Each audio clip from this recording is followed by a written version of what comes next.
ಕಳೆದ 2-3 ತಿಂಗಳಿಂದ ನಾನು ಹೇಳ್ತಾ ಇದ್ದೀನಿ, ಇನ್ ಫೈಟಿಂಗ್ ಜೋರಿದೆ ಅಂತ. ಒಳಗೊಳಗೆ ಗುಸುಗುಸು ಅಂತ ಏನಂತಾರಲ್ಲ, ಗುಸುಗುಸು ಹೊಡೆದಾಟ ಆ ರೀತಿ 2-3 ತಿಂಗಳು ನಡೀತಾ ಇದೆ. ಈಗ ನವಂಬರ್ ಅಂತ್ಯಕ್ಕೆ ಅದು ಹೊರಗಡೆ ಬರ್ತಾ ಇದೆ. ಇವತ್ತು ನಾನು ಒಂದು ವಿಶ್ವನಾಥ್ ಅವ್ರದ್ದು ಸ್ಟೇಟ್ಮೆಂಟ್ ನೋಡಿದೆ, MLC ವಿಶ್ವನಾಥ್ ಅವ್ರ ಸ್ಟೇಟ್ಮೆಂಟ್ ಹೇಳಿ ತಲೆ ಮೇಲೆ ಕೈ ಇಟ್ಟು ಅಣಿ ಮಾಡಿ ಸಿದ್ದರಾಮಯ್ಯನವರು ನಾ 2.5 ವರ್ಷ ಮುಖ್ಯಮಂತ್ರಿ ಇರ್ತೀನಿ, DK ಶಿವಕುಮಾರ್ ಮುಂದೆ ಆಗಲಿ ಮುಖ್ಯಮಂತ್ರಿ, ಅವ್ರಿಗೆ ಅಧಿಕಾರ ಬಿಟ್ಟು ಕೊಡ್ತೀನಿ ಅಂತ ಹೇಳಿ ಅಣಿ ಮಾಡಿದ್ದಾರೆ ಅನ್ನುವಂಥ ಮಾತನ್ನು ವಿಶ್ವನಾಥ್. ಯಾಕಂದರೆ ವಿಶ್ವನಾಥ್ ಆ ಹೇಳಿಕೆ ಬಗ್ಗೆ ಯಾಕೆ ಮಹತ್ವ ಕೊಡ್ತೀವಿ ಅಂತಂದರೆ, ಅವರು ಆ ಆಪ್ತ ವಲಯದಲ್ಲಿ ಇದ್ದಂಥವ್ರಲ್ಲ, ಅಲ್ಲಿ ಏನೋ ಒಂದು ವ್ಯವಸ್ಥೆ ಇದೆಯಲ್ಲ, ಸಿದ್ದರಾಮಯ್ಯನವರು ಮತ್ತು ಕಾಂಗ್ರೆಸ್ಸು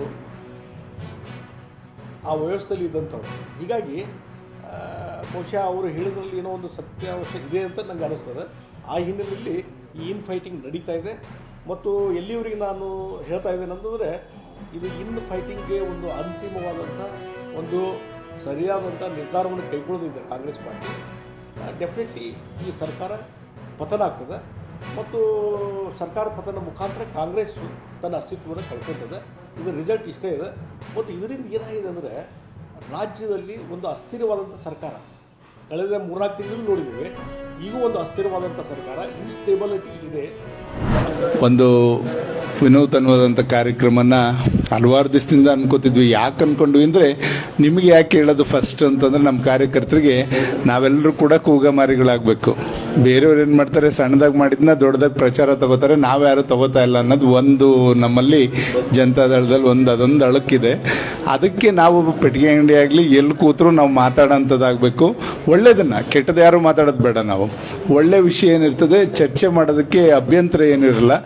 ಆ ನಿಟ್ಟಿನಲ್ಲಿ ನಾವೆಲ್ಲರೂ ಕೂಡ ಏನು ಇದ್ರ ಸಾಧಕ ಬಾಧಕ ಏನು, ನಿಮ್ಮಿಂದ ಏನು ಔಟ್ಕಮ್ ಬರುತ್ತೆ, ಜನಗಳದ ಅಭಿಪ್ರಾಯ ಏನು ಅಂತಕ್ಕಂಥದ್ದು ನಮಗೆ ಅರ್ಥ ಆಗಬೇಕು. ಜನಗಳಿಂದ ಅಭಿಪ್ರಾಯ ಏನಿದೆ, ಇದನ್ನು ಮಾಡಿದ್ರೆ ಸೂಕ್ತನ, ಯಾವುದೇ ವಿಚಾರ ಆಗಲಿ, ಇದು ಅಂತಲ್ಲ, ಯಾವುದೇ ಒಂದು ಕೆಲಸ ಕಾರ್ಯ ಮಾಡಬೇಕಾದ್ರೂ ಕೂಡ ನಮ್ಮ ಮುಖಂಡರುಗಳು ಹೇಳಿದ್ರೆ ನಮಗೆ ಹತ್ತಿರದಿಂದ ಅರ್ಥ ಆಗ್ತದೆ.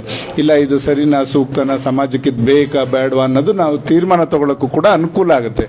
ಆ ರೀತಿಯಲ್ಲಿ ಎಲ್ಲರ ಒಂದು ಸಲಹೆ ಸಹಕಾರ ಮತ್ತು ವಾಸ್ತುಸ್ಥಿತಿ ಅರ್ಥ ಆಗಬೇಕಾಗತ್ತೆ. ನಮಗೂ ಅಷ್ಟೇ, ಏಕೆಂದರೆ ನಮಗೆ ಎಲ್ಲ ತಿಳಿದಿರಲ್ಲ, ಎಲ್ಲೋ ಒಂದು ಕಡೆ ಲೋಪ ಆಗ್ಬೋದು, ಅದನ್ನು ಸರಿಪಡಿಸ್ಕೊಂಡು ಹಿಂಗೆ ಹೋದ್ರೆ ಸರಿ ಅಂತಕ್ಕಂಥ ಭಾವನೆ ಬರಬೇಕು. ಆ ನಿಟ್ಟಿನಲ್ಲಿ ಇನ್ನು ಮುಂದೆ ನಾವು ಯಾವುದೇ ಒಂದು, ಈಗ ಸ್ಥಳೀಯ ಚುನಾವಣೆಗಳು ಪ್ರಾರಂಭ ಆಗ್ತವೆ, ಎಲ್ಲದಕ್ಕೂ ಪೂರ್ವಕವಾಗಿ ನೀವೆಲ್ಲ ಈ ಸತಿ ಏನು ಶ್ರಮ ವಹಿಸಿ ನನ್ನನ್ನು ನಿಮ್ಮ ಪ್ರತಿನಿಧಿ ಮಾಡ್ಕೊಂಡ್ಮೇಲೆ ಒಂದು ಇಂಚು ಕೂಡ ನಮಗೆ ಲೋಪ ಬರೋದ ರೀತಿಯಲ್ಲಿ ನಡ್ಕೊಳ್ಳೋ ಅಂಥದ್ದಕ್ಕೆ ನಾನು ಇಡೀ ಕ್ಷೇತ್ರಕ್ಕೆ ನಾನು ಸೀಮಿತವಾಗಿ ಕೆಲಸ ಮಾಡ್ಕೊಂಡು ಹೋಗುವಂಥ ಕೆಲಸ ಮಾಡಿದ್ವಿ. ರಾಜ್ಯಾದ್ಯಂತ ಸುತ್ತಬೋದಿತ್ತು, ಒಳ್ಳೆ ಅವಕಾಶ ಕೊಟ್ಟಿದ್ದಾರೆ, ಅಲ್ಲಿ ಆ ಚಿಂತೆ ಇದೆ. ಆದರೆ ಕ್ಷೇತ್ರ ಮೊದಲು ಗಟ್ಟಿಯಾಗಲಿ ಅಂತಕ್ಕಂಥ ದೃಷ್ಟಿಯಿಂದ ನಮ್ಗೆ ಯಾರಿಗೂ ಕೂಡ ಶಾಸಕರಿಂದ ತೊಂದರೆ ಆಯಿತು, ಮುಂದೆ ನೀವು ಚುನಾವಣೆ ನಿಂತ್ಕೊಂಡ್ರೆ ಅನ್ನೋದು ಆಗಬಾರ್ದು. ನಿಮ್ಮ ಗ್ರಾಮ ಪಂಚಾಯತಿ ಬರ್ತವೆ, ಜಿಲ್ಲಾ ಪಂಚಾಯತಿ, ತಾಲೂಕ್ ಪಂಚಾಯತಿ, ಸೊಸೈಟಿ ಇರ್ಬೋದು, ಮತ್ತು APMC ಇರ್ಬೋದು, ಯಾವುದೇ ಬಂದರೂ ಕೂಡ ನಮ್ಮವರು ಗೆಲ್ಲಬೇಕು. ನಮ್ಮ ಅಭ್ಯರ್ಥಿಗಳು ಯಾರೇ ನಿಂತ್ಕೊಳ್ಳಿ, ಯಾವ ಜಾತಿನರಾಗಲಿ ಗೆಲ್ಲಬೇಕು. ಈ